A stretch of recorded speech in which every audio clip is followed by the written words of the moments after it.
Action Climat, Good News is Coming, décrypte l'info. Connaissez-vous la théorie du donut ? C'est un modèle économique qui intègre écologie et justice sociale. Au centre, la proportion de personnes qui n'ont pas accès aux éléments essentiels de la vie.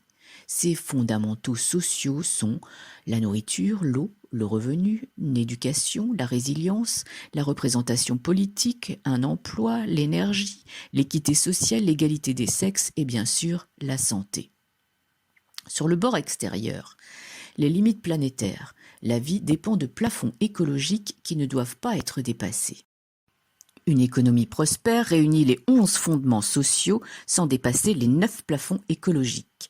Cette situation est représentée par la zone entre les deux anneaux, un espace sûr et juste pour l'humanité.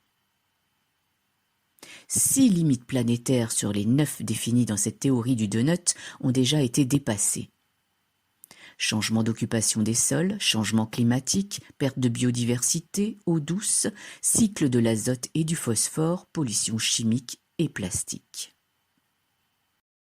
Dans ce diagramme, les données qui n'ont pas encore été quantifiées sont représentées en mauve.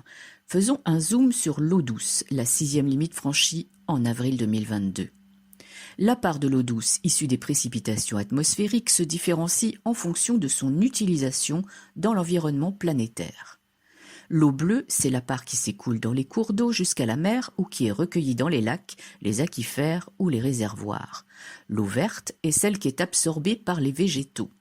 Elle joue un rôle dans l'humidité du sol, la résilience de la biosphère, la sécurisation des puits de carbone terrestres et dans la régulation de la circulation atmosphérique.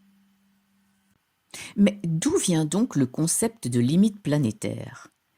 Il est d'abord proposé en 2009 par un groupe de scientifiques du système terrestre et de l'environnement. Le groupe est dirigé par Johan Rockström du Stockholm Resilience Center et Will Stephen de l'Australian National University. La publication d'origine a été mise à jour en 2015. L'idée que notre planète a ses limites existe cependant depuis les années 70. En 1972 est en effet publié The Limit of Growth, connu comme le rapport Meadows, du nom de ses deux principaux auteurs, les écologues Donella et Dennis Meadows.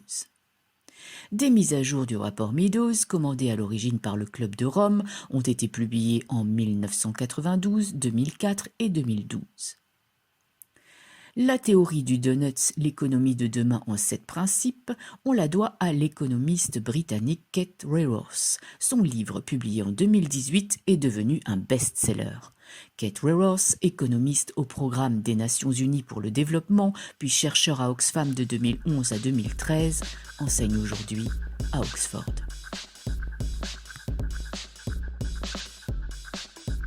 C'est le moment de nous quitter. Si vous voulez en savoir plus, rendez-vous sur le blog de mon site béatriceminganjournaliste.wordpress.com.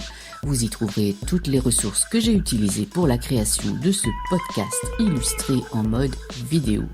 En attendant, je vous dis à très bientôt pour un nouvel épisode de Good News is Coming, décrypte l'info. Ciao ciao.